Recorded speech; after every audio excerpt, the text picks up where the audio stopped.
Hi, so basically, I just plugged in the Zoom today, the G1X, G1X4 rather, I always get the name wrong, and it said I needed to update. So I go to, in the case of UK effects, and there it is. I click on here, and let's see if it gives me any clue about what can be updated. Um, Hello, it's lovely, super, support and downloads. Okay. So I go to support and downloads, and the machine is plugged into PC mode. Okay, quick start guide. That's not very interesting. That's not a Guitar Lab reference guide.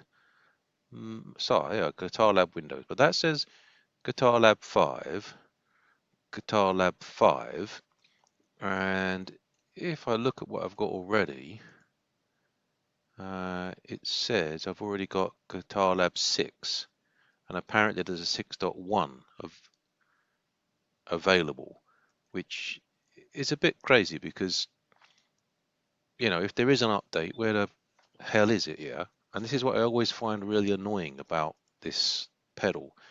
Zoom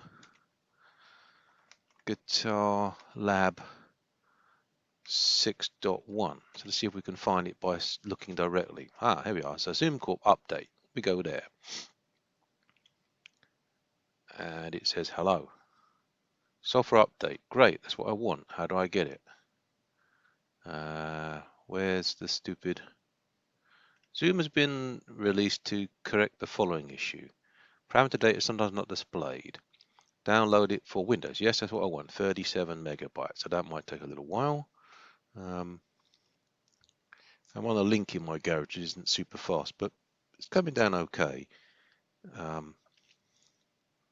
I normally like to do is to store it into my own area. So I tend to put stuff under guitars, say for guitars in my interests, which I have a few. Let's have a look. Guitars. So here is my sort of list of stuff where I store things. And you see, look, I've got 6.09 there. So I put that to one side, and this thing should come down fairly quickly. And then I'll copy it into situ. So let's get ready for that. Windows E. We'll bring up let's go to downloads. And let's see, here it is coming down. So it should be ready fairly soon. 34. So it's quite quick, even though it's on I'm in a link in the garage. What is it? The lab gear is not a super great one. So it says it's come down. And here it is. So what I'll do is I'll copy that from there, and I'll bring it into here. Right hand click, paste. Where did it put it? Let's put it under the most active. There. Now, let's extract it to there. Sometimes it makes a directory, sometimes it doesn't. Let's find out what it did.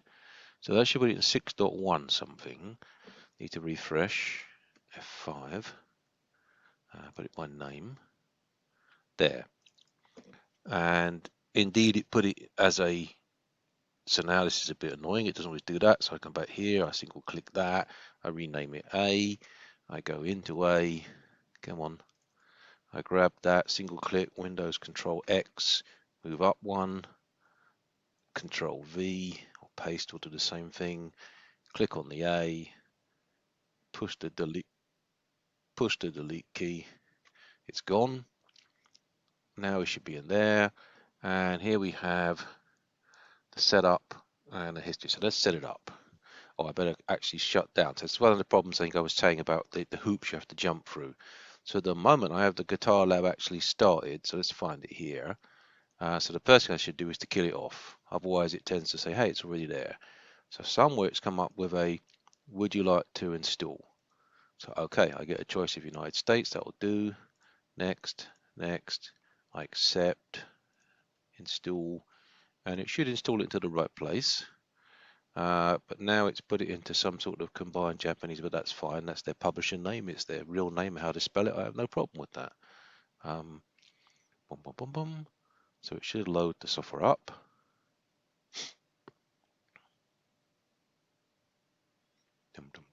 My experience is I do this a few times, and each time it tells me there's a later version. it's a bit annoying. It takes a while to settle down. But how are we doing?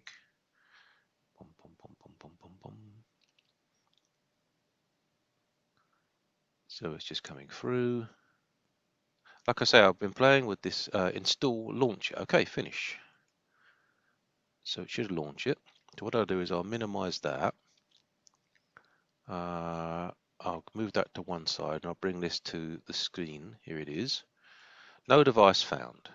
Well, it's there. So like I said, I think it tends to wait a few seconds. Let's see what value it's got. Version 6.1. Good. So it's updated. That's cool. Kill that off. Make that bigger.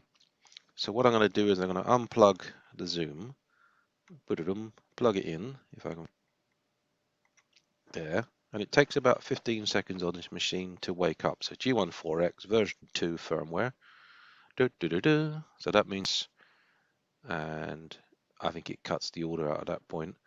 And it's still waiting and nothing's happening. And you think, what's wrong with it? And I think about 15 seconds later, it should say, oh, hello, I've found you.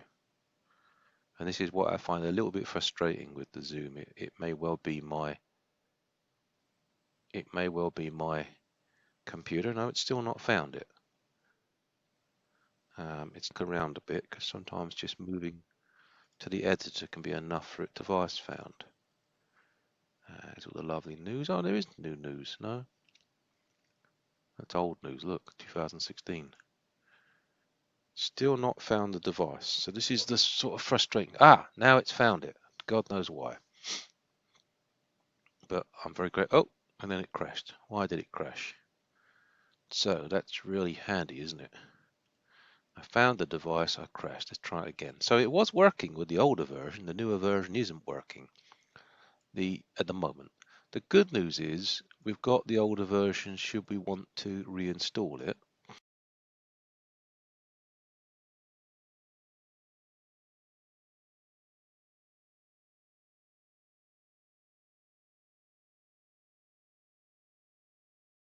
Okay, so I did another reboot and this time the editor's there.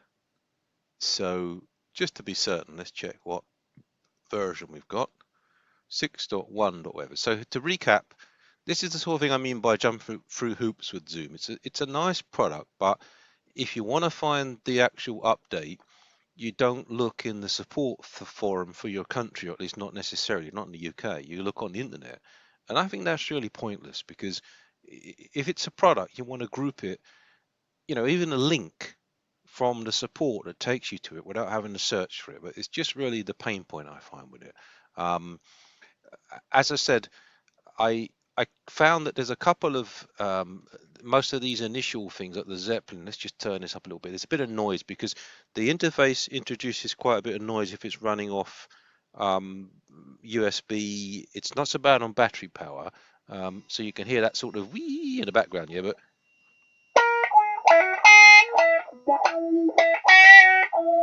so that Zepp has got, I don't know if you can hear it through these little earphones I've got here, but the microphone, the Zepp is kind of like really, high tone. And to me, the one that I really like is this lush acoustic. Um, um,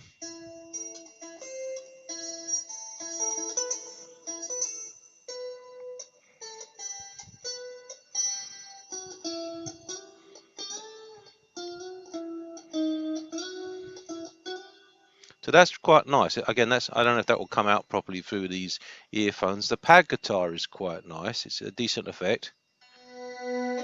Almost goes on a bit. It's almost like a Steve Hackett sort of.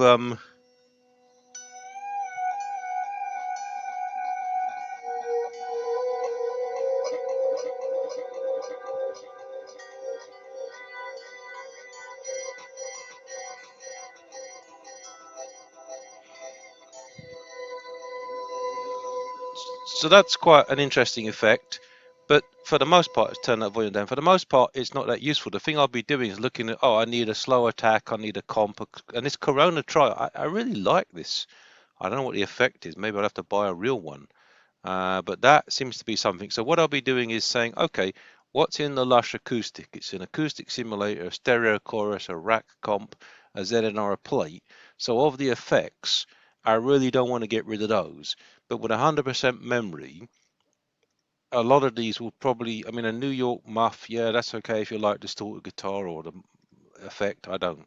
So that's what I think I'll be doing, is removing those. But just to show you, oh, there's the bomber. We can get rid of that. This is completely crap. So hadn't we work out how to do that? Delete from device. There we are. Would you like to delete it? The number of patches used it. That's handy. Okay, bugger off. Hey, I got some memory left. So, for example, Hot Spice, that was another one I didn't really like that much. It was used in one patch. So let's see if we delete used in one patch, Hot Spice. I don't want Hot Spice, so okay, boof. So let's go back to the patches. What happened to Hot Spice? Ah, interesting. Look, he says he can't work. Okay, let's just edit that. Reuse me. Um, uh, reuse me. Okay, and let's go to the editor for that. Come on, you can do it. No, not Lush Acoustic. I want to go to the editor for the sitar. This one, reuse me. There's missing effect. Okay, so we work out, we push the delete, and then we can click on that. This is a lot more intuitive now. I mean, maybe this is all in the manual. For you that read manuals, great. So I can get rid of that, and this is now emptied out. Okay, and then I can save it. Where's the save gone? There, isn't it? Save to, yeah, good. Okay, I'm gonna have a bit of fun with that, but as I say, this that's reused me. It's empty.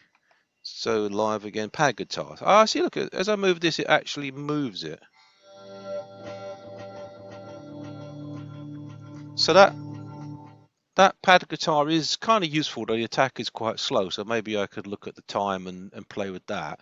The other thing I found out is that some of these things use USB to talk.